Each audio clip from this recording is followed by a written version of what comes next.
Morning. Last evening was fun. I'm glad everybody survived and made it, which is always a good sign. Lennart and Markus, welcome. It's great to talk about the optimal commercial mix. Lennart is representing CitizenM as Chief Commercial Officer in transition to a new role. We'll talk about that. And Markus is Chief Sales and Distribution Officer with Accor. Thank you for joining us. So Lennart, you started with CitizenM when you were 10 years old, and you finally decided to to make the change. Yeah, absolutely. Just tell us about what you're doing. This is the the last session that I'll be having the Chief Commercial Officer role of CitizenM. Actually, I don't have that anymore, but since it's what is it, 13 days old, I can still talk about all these things. But yeah, after working for CitizenM for 16 years, being part of the founding team, one thing that always excited me was the backing of an owner, right? So CitizenM is an owner-operator. We went from 0 hotels to 28 hotels, actually next week 29. And the thing is, if you are approving $100 million plus acquisitions of ground and construction of projects, in the same investment committee, you can do a €5 million investment in technology. That's not such a problem. So CitizenM, by hook or by crook, has been fascinated about the customer experience. I've always found the hospitality technology industry a bit like a dentist, right? So you're lying down and, the dentist is going to do stuff to you. And, hotel being the patient and technology industry being the dentist. And at CitizenM, we've never accepted that. So by hook or by crook, we wanted to fix customer experience, make it frictionless. So I've been excited to do that for 16 years. And then the opportunity of Planet came on board. And it's like, well, a payments company, how is it interesting? Why is it interesting? It's not just a payments company, and I think you've heard a lot about Planet already. But Planet received a huge investment to actually go on a path to fix a lot of the issues that customers are still facing in the hotel business. And that's what they hired me for. So the same stuff that you've been doing for CitizenM, and by hook or by crook making it work, can you do that for other hotels? And that's the one thing I've always heard on panels, in public. So yeah, it's nice to speak, from a CitizenM perspective, but that doesn't work for an individual hotel. Well, why not? And that's what I'm obsessed with, and that's what I want to bring to Planet. They've already acquired a few software companies in the hotel business. They're dedicated to 2 verticals, hospitality and retail. It's not that they have 20 verticals to attend to. It's just hospitality and retail. There's already 2,500 people working for this company. So it's just like CitizenM, a construction site of a lot of businesses that they've acquired. And now it's up to this fantastic team to bring it together and over the next few years try to fix some of these issues that are honestly still there. No, that's great to hear. I'm sure the company will do great under your leadership. Congrats on the role. Thank you. Markus, coming to you. Every time I speak to you, I think the accent is maybe Australian, South African, British, and you kind of lived and worked around the world as well. So. Yeah. So, I'm Australian by born and bred, although my parents were not. A father German, mother Japanese, my wife's French. We met in China. Our son was born in Singapore. So it's a bit of a mix. We live back in France, and so it's a bit of a mix. And I'm super happy to see everybody here in Paris. Because we had a great summer, and we need to continue that into September to ensure the rest of our year's results. So welcome everyone to Paris for those who are not from here. And happy to be on the panel. Now that Lennart's not a competitor, I can steal his ideas. So, that's good. Yeah, no, that's great. And tell us a little bit about your role at Accor and how the summer has been.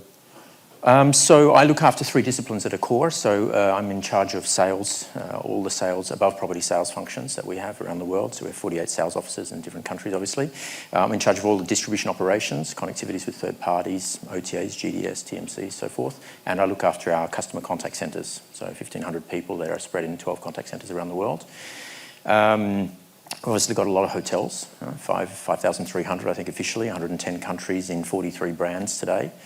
In terms of the summer, so what we announced before the summer, obviously we announced our Q2 results, which were very good. And we were at the time approaching very close to 2019, largely driven by ADR, I think as a lot of people have experienced.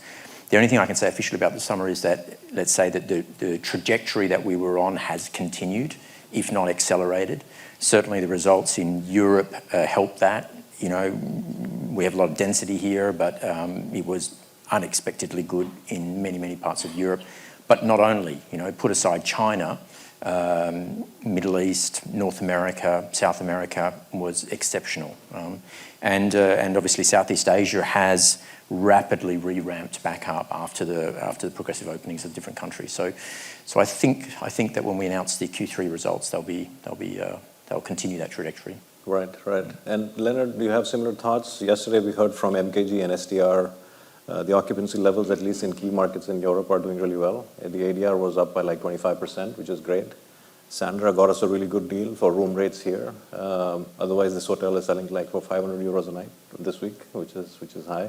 So are you feeling as optimistic getting into fall? Yeah, I was going to say what he said, but no, it's been exactly the same. So last year at CitizenM, we've seen a fast recovery. We've always known that it's not because people didn't want to travel, it's just because they couldn't travel or the government was making it difficult to travel. I was a bit afraid, after the May holidays, that all this airport disruption was causing people not to want to travel anymore. But somehow, well, even including myself, every week I'll get in the queue. I get up 2 hours earlier, make it to my flight, and people continue to travel. So we've seen that the same as what Markus said in Q2 already. I think in April, most of our US hotels were the stabilized hotels were above 2019 levels, and early May the rest as well was way above 2019. So everybody's warning for a cold winter, and I see a lot of reasons to believe a little bit of that, but somehow, with the length of stay that people are choosing to travel with now, I'm not that afraid. Interesting discussion with our finance team, over the past couple of weeks. We're sort of trying to project the rest of the year and talk about budget 23 and so on and so forth. And CFOs, being typically very, conservative, are imagining this like a real estate bubble, and one day it's going to explode. When the leisure community runs out of money, then you know what's going to happen. And touch wood for the moment, you have progressive recovery of the meeting segment, even some leisure group activity that, if it continues on, I think Baumer's coming back, we've got the motor show that's coming back to Paris this year. If it continues on the way it is, then it seems like the back end of the year and into next year is going to look good. But obviously there's a bit of nervousness because air capacity is an issue, it remains an issue. Obviously international air capacity is not back to 2019 levels, and that's an issue, particularly at the pointy end of the market. But so far so good. So Lennart, in terms of budget for next year, are you setting a high budget just because you won't be there? It'll be the problem of the next CCO. That's the one thing I did before I left. Yeah. No, I think is it high double digits in terms of growth? CitizenM always tries to be a bit cautious. I mean, we're not trying to sell budget to owners. We are the owners, so let's not fool ourselves. So we're always a bit conservative, and but at the same time, I would say pre-COVID, we've met budgets within 1% or 2% always, up or down. Okay. So we've been relatively good, but this is about Q3. Right. How do you get through Q3, and then that's when you can set a good budget for next year. So yeah. It's up to the guys to make it work. But no, when I left, everybody's still really, really positive about next year. Right. And just one last thing about the general environment. So there seems to be a love affair with the leisure segment, and the budget and economy brands have done really well across the globe. So Markus, I mean, have you started seeing corporate and groups start to come back, or the leisure is still king and you guys are confident it'll continue? Look, yes, there is a love affair with leisure. There has been, unfortunately, I feel somewhat sorry for leisure. I know I've got some great friends in the audience, I'll be careful what I say, but, when business travel is strong, nobody wants any leisure business, and it's always the inverse when things are not going well. But I think that we have publicly spoken about making a more progressive shift to a balanced mix and not to be over-focused on business travel, which was historically a bit the mainstay of Accor, and to spend, invest more into leisure travel in general. And I don't see any reason that, we all thought at the end of summer that, okay, it's going to peter off and we're going to see the sort of the downwind. Hasn't happened so far. I think that this, people's pent-up demand to want to be able to go places is still there. On the other hand, whereas 6 months ago our average length of stay was well in excess of 2019 because of the segment mix, also because of people working from anywhere and perhaps doing a bit of work from home stuff or work from travel stuff, that has tapered back down. Okay, so we've seen the length of stays come back to relatively normal levels, partly because of prices, partly because of return of business travel, and also the return of some convention business. So. Great. So talking about the optimal mix, which is the core of this particular panel, I mean, does your sales team get along well with the revenue management team and the marketing team? Are they all friends now, or? No, we've always been friends. We've always been friends, and I tend to think of it as you have to differentiate between what you do and why you do it. Okay, which are not the same. Okay, what you do, you need clarity of responsibility, and there's got to be hard lines between who's responsible for what, not just between disciplines, but even between HQ and regions or between brands, for example. Okay, so everybody's got to be clear on what they're doing, but the why we're doing it is often a shared responsibility. It's a shared target. And there is a great story about President Kennedy. I don't know if everybody knows it, but I'm telling it anyway. So President Kennedy in the 1960s, he went to Cape Canaveral to see the installation of NASA. And the 1960s, of course, was the height of the space race, right? And you're talking about Apollo, Gemini, sort of all those missions. Anyway, he meets a guy in the corridor who's a janitor. He's cleaning the corridor, and he introduces himself. He says, my name's John. I'm the president. What's your name? What do you do? And the guy says, my name's Bob, and I'm helping to put a man on the moon, right? And that sense of shared purpose, I think, is, particularly in large companies, is extremely important. And, and COVID sort of gave some opportunity, for us to reassess what our shared purpose as Accor is. And that helps sort of differentiate between, what you do versus why you do it. Lennart, have you done anything differently just to force these disciplines to work together, and do they share key result areas, or how do you force these guys to? That's never been a problem, to be honest. CitizenM has always centered all acquisition cost, distribution cost, sales and marketing cost in one big pot. And my job was actually to be this private equity venture to spend that money, right? And you spend that money. CitizenM was en route to €500 million in revenue in 12 to 18 months from now. And if you then take a 10% distribution cost, that means that you have 50 million, 60 million euro to spend on acquisition cost. And so if you then decide between teams, are we going to focus on the sales team? Are we going to focus on e-commerce? Are we going to do brand awareness campaigns? Or low funnel activities? That becomes a joint decision. So it's always been joined up. It's never been siloed. It's been let's say growing with me with the company to be one company on one mission. And I think one thing as well is the longevity of revenue, right? So that's one thing that's where revenue managers have the tendency to go for the best SDR penetration yesterday. And that's where I sometimes had to hold them back a little bit. Say, well, just because there's doctors in town, we're not going to piss off our regular customers, right? Can we find a way to segment that? And we've done that over the last year. We've launched a subscription program where you have guaranteed availability. So I need to go on Monday to London for my new job. That's actually also new business travel, people living somewhere, having to go to the office. That's pre-COVID, that didn't happen that much, that you see completely now. And these people want something, and that subscription is, just taken off like a rocket, because it's guaranteed availability up to 48 hours before arrival, extra discount that you cannot find on any OTA program, whatever genius level you're at, or you don't find it on your corporate site. And that's what I'm facing now. I'm working for a large company, having to book with some kind of corporate travel booking system called Travel Perk. But it's way too expensive. So I'm using my CitizenM subscription, and even though there's a lot of activities going on in London on Monday, I can still get a cheap room. And that's because CitizenM chooses to go for the longevity of the customer lifetime value. And that's easy to say, it's difficult to do.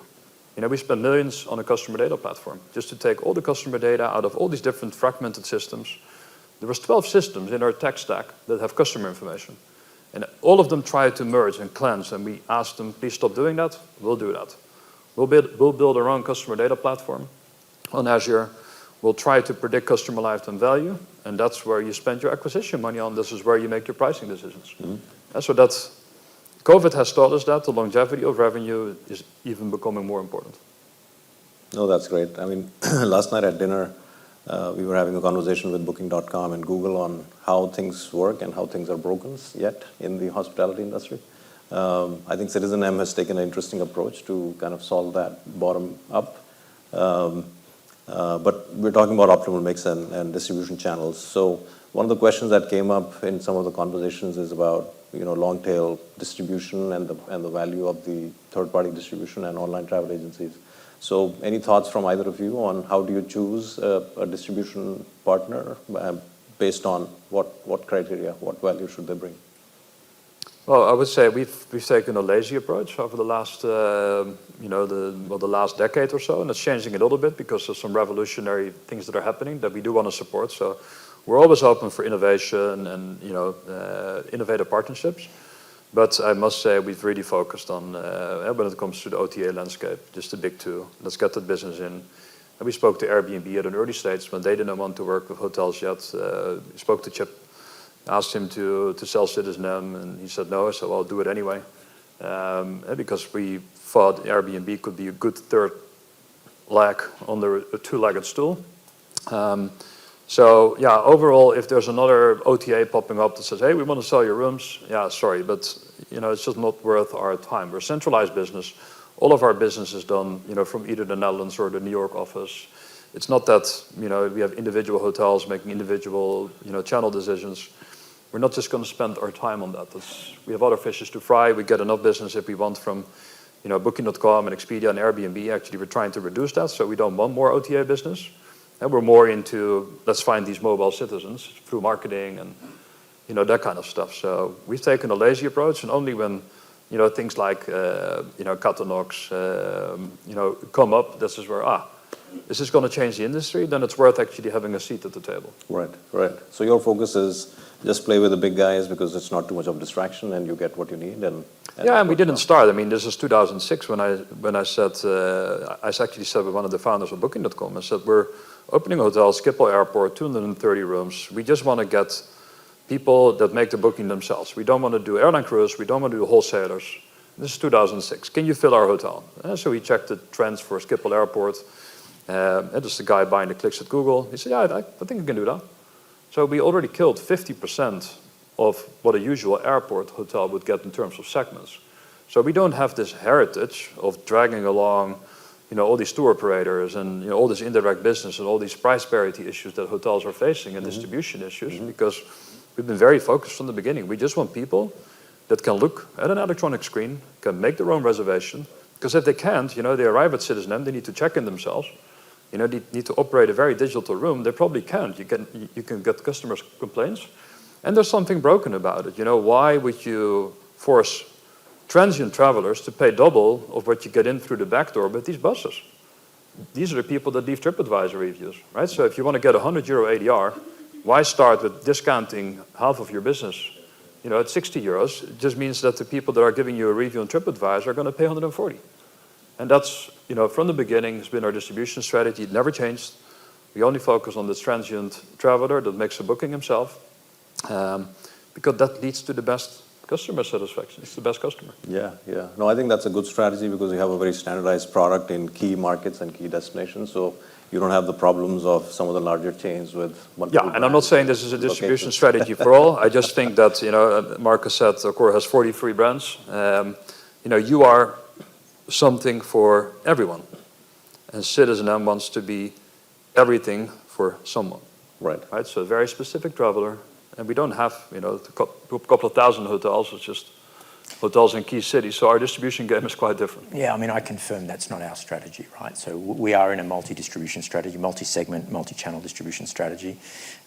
We have a geographical dispersion, which is important, and where there are important players in certain parts of the world with whom we, keep close relationships, B2C and B2B, and including across different segments. In some cases, we have a density in hotels in certain cities where we're also obliged to look at other opportunities in order to ensure that everybody has a slice of the cake, even if sometimes they're in the same segment set. On the other hand, if you come back to the OTA, the question about OTAs, and then I'll come to the B2B part after, but, today we have, give or take, 110 different channels connected, right? We always start with the same question. It's like, why do you want to be connected? Because there is plenty of our availability everywhere. I mean, to your point, you can call Booking, Expedia, you can call Hotel Beds, Web Beds, whoever you want. Everybody's got our inventory, it's not necessary to build a new connectivity. So unless there's a strong use case for wanting to do it, we won't necessarily do it. On the other hand, it does open certain niche opportunities, typically discussion with Airbnb, typically direct partnerships with different airlines, which we're quite engaged in. It also opens opportunities for the loyalty program to develop certain direct relationships with customer sets that you're difficult to reach yourself, because we're not a particularly strong player in North America, by example, and I don't think anybody's a strong player in China, so you need some friends somewhere. On the B2B side, though, things are slightly different, and I agree with Lennart, that the industry was, somewhat naive, perhaps, as to what could happen to rates, if you started to propagate them very largely. We've seen what Marriott and IHG have decided to do, and I believe there are some others that are sort of following that Expedia optimized distribution model. So time will tell if that works well for them. Obviously, certain others might ask questions, right? So that'll probably come along. But yes, we are in a multi-segment strategy. But to come back to the point around, yes, on the long tail, I do feel that there's value in the long tail of OTA distribution. The more that customers are in tune, particularly with, wanting personalization, the more that they may seek out certain functions, features, even mood types of channels that suit them better as an individual. And therefore, the more you need to be able to be, let's say, visible and actively engage with those types of channels, right? So we are actively seeking those types of opportunities, particularly as half of our pipeline is now in lifestyle and luxury. That makes sense, yeah. And in terms of some of the new distribution channels that are coming up, is that a priority for either of you? I mean, Hopper is a new and upcoming travel segment, huge amount of downloads on mobile. TripAdvisor was launching Trip Plus a couple of times back and forth. I think they might still come back with it, something like a subscription program. We have day use in the audience here who wants to utilize the inventory multiple times during the day. So what kind of attention do you give to these new and upcoming channels, and do you see value in working with them? Yeah, I start always with the same question, I guess, what material value is there for either of us in this situation? And day use is a good example because it's not something that historically our CRS can do well. Right. So using a partner like that has worked out pretty well for us. And, Hopper's got some neat functions, maybe we might be inspired by some of their ideas. But it has to, it always has to fit together. Mm-hmm. One of the things that concerns us a lot is that there are some channels who are, let's say, coming with the idea of how they want to operate. But, that might not be how we want to operate. And so if that doesn't work out for both parties, that's fine. I have no problem. Everyone goes their own way and everyone can be happy. So there always has to be this sort of, everybody has to fit together, right? There is also fun stuff happening in the NFT distribution world. Mm-hmm. There's some, I think, different opportunities. I'm not talking about creating digital art and that sort of stuff. I'm talking about rooms distribution and using NFTs for that. So there's some neat solutions that are coming as a result of that. And so yeah, we are actively looking at that long tail distribution. Lennart, any thoughts on?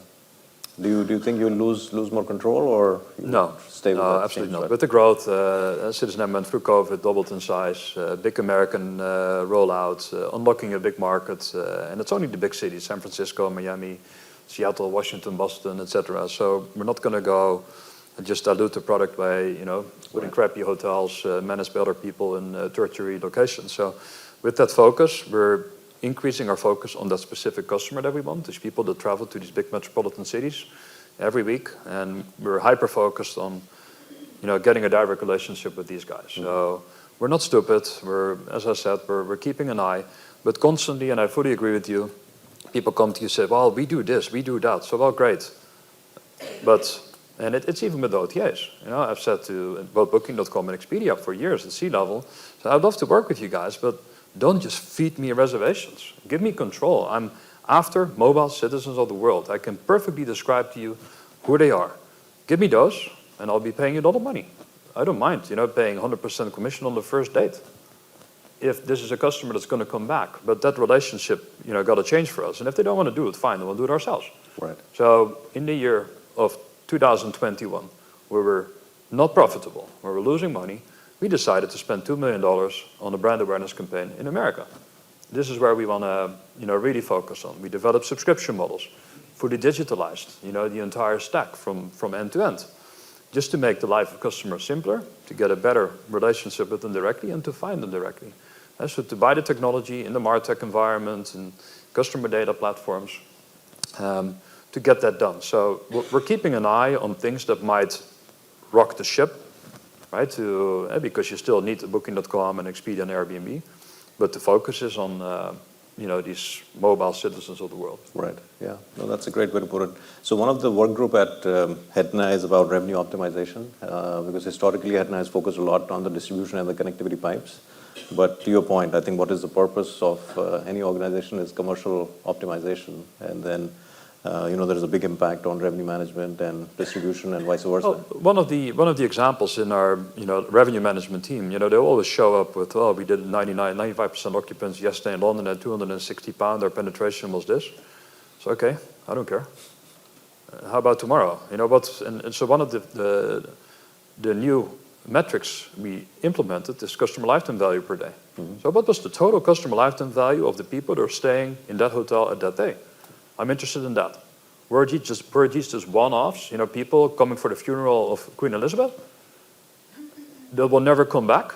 Or are we serving here people that we also see back in other hotels, in multiple geography? What kind of signals are we getting from this base?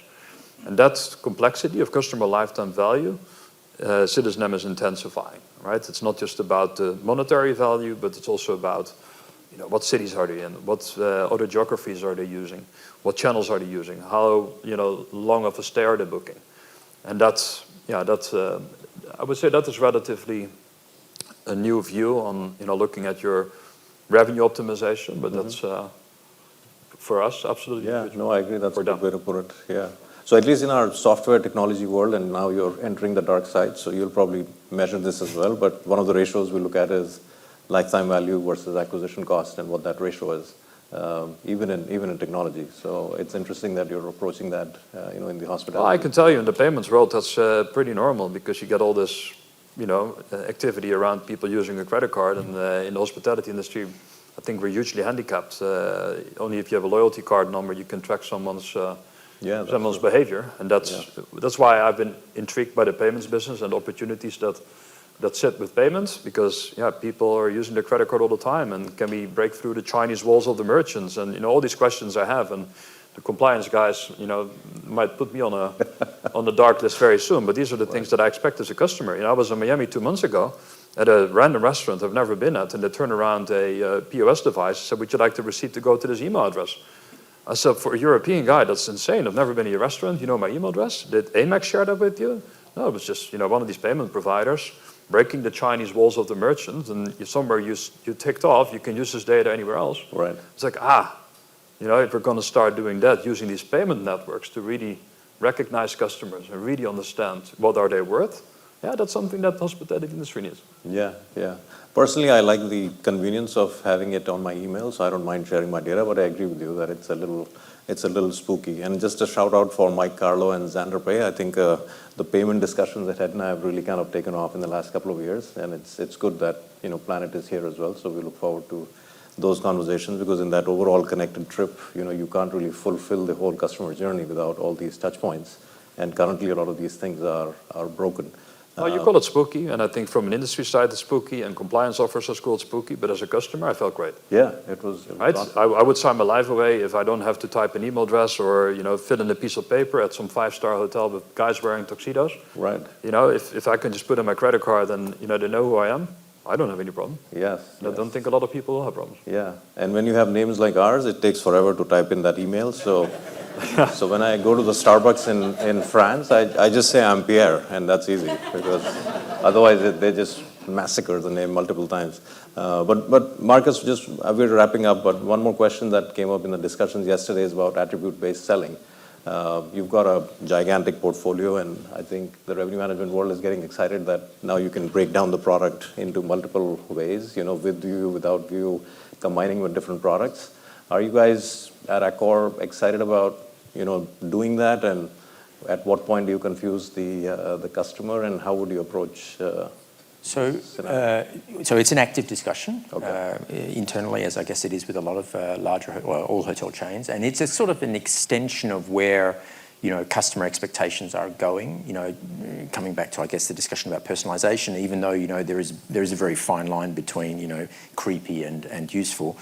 So as customers get, I guess, more and more particular and more travel savvy, they sort of know better what they want. But on the flip side as well, hotels are becoming, particularly in the lifestyle and luxury set, where you may have hotels, and we have one hotel that has 60 room types, so it's just literally impossible to present that to a consumer in a way that you don't pre-ask some qualification. But also in places where we have density of products, you can pre-qualify brands based on people's attributes, which you may or may not know. So yes, we're excited about it, and yes, we're actively looking at it. And I think it gives a lot more opportunities for some, let's say, optimization of revenue, probably the most exciting thing that's happened in a number of years. So. No, that's great. One final question. One of the problems that big chains face on brand.com is how do you sort and offer the product? Because the franchisee says that, hey, you have to have a logic from the city center or based on price, and you're not even able to personalize it. Have you guys done anything? I mean, it's a real problem, and again, we've tried with tabs and we've tried with drop boxes and we've tried with clustering rates together and so forth. And the latest trend is to change the the room names into something which are non-comprehensible. They're called Grandma's Cozy Room. And right. So you literally have to read the description to know what it is. Right. So yes, I think in that sense, anything whether it's AI based, whether it's manual, whether it's voice based, that can help consumers digest will be very useful. Yeah, no, I think that's great feedback. I think this industry is transforming. Everything that happens in one discipline will impact distribution and connectivity. So the CRSs, the revenue management optimization cycles, everything have to recalibrate. Yeah. Well, maybe just one thing on that. I think the solving it on .com is easy, right? And maybe my previous team wouldn't call it easy, but it's easy to do these things. But I think what the airlines have done well, and this is always, the airlines are just a bunch of entities, and they just tell the travel industry this is how we're going to do things, and it changes. But yeah, at CitizenM.com you can do attribute selling, but actually at CitizenM as well, with the handicaps of the technology systems in the back, we had to do room types. We never wanted a room type. There's one room. Why do we have to room type? Otherwise you don't get the view on Booking.com. Right? So unless you get Booking.com and Expedia and the distribution guys in the room and they're willing to talk about these things and really do it, you'll be chatting in 20 years from now. And I don't mind, having been the chief commercial of CitizenM. You can book all these things on CitizenM.com, not on Booking.com. Well, tough luck.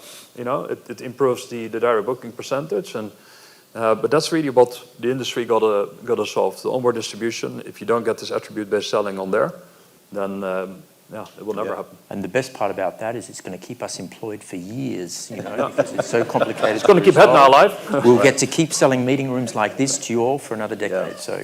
No, that's great to hear. And Hedna will luckily continue to play a role. So we have multiple work groups on OTA connectivity standards, on revenue optimization, etc. So we appreciate both your time. Thank you very much, and we look forward to discussions during the day. Thanks, Chinmai.